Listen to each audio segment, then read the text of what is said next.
另外咧，我香港柏金遜症會咧都提供好多支持俾我哋柏友啦，同埋我哋嘅照顧者嘅。咁我都好鼓勵大家咧，早啲登記，早啲參與佢哋嘅活動。咁咧就善用社區嘅網絡去幫翻我哋自己，等我哋多啲同路人可以互相支持行呢一條路。跟住落嚟同大家介紹下咧，有3個項目咧係進行緊嘅，咁都好鼓勵大家參加。咁第一個咧就係賽馬會柏動愛柏金遜症關懷計劃嘅。咁佢呢一個計劃咧就係由2023年去到2026嘅。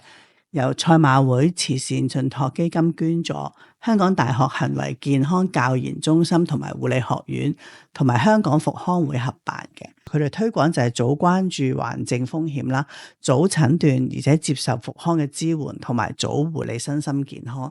咁佢哋有一連串嘅活動咧，係圍繞住呢個主題，咁包括係一啲上堂啦，一啲一齊做嘅運動啦，或者一啲身心靈嘅放鬆嘅，咁都好鼓勵大家去參與。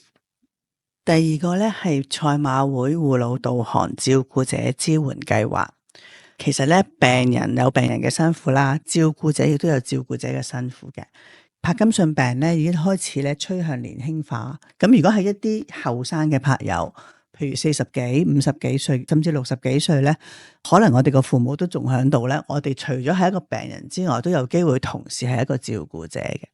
咁所以咧，其實照顧者咧都係需要有支持嘅。咁而賽馬會慈善信託基金咧，就喺2023年咧撥款2億9千萬，就喺香港、九龍、新界唔同嘅地點咧，都設立咗一啲以照顧者為本嘅支援中心。咁咧就預計喺5年內咧，可以服務超過25,000個照顧者，同埋13,000個有需要嘅長者嘅。咁同時咧，就希望提升社區人士對於照顧者嘅關注啦，推動照顧者友善嘅社區。第3個係賽馬會智齒保健計劃，咁喺2024年嘅2月至到2027年嘅2月進行嘅。呢個計劃嘅背景咧，係因為近年有一啲嘅研究顯示，腦退化症咧係同口腔健康咧有密切關係嘅。咁咧呢一個嘅計劃咧，目的就係要為一啲確診咗嘅腦退化症或者係柏金遜症嘅病人咧，提供一啲免費嘅基本牙科服務，半年裏邊有1至到2次，由醫生決定嘅。其實咧，我自己都有 join 到呢個智齒保健計劃嘅。咁我去到嘅時候咧，就姑娘幫我喺個手機嗰度裝咗個 app 啦。咁喺醫生檢查完之後咧，就會喺個 app 度睇翻晒自己嗰個狀況係點樣嘅。咁我現場都見到咧，啲護士同事咧教啲老人家咧點樣刷牙咧係好有心機嘅。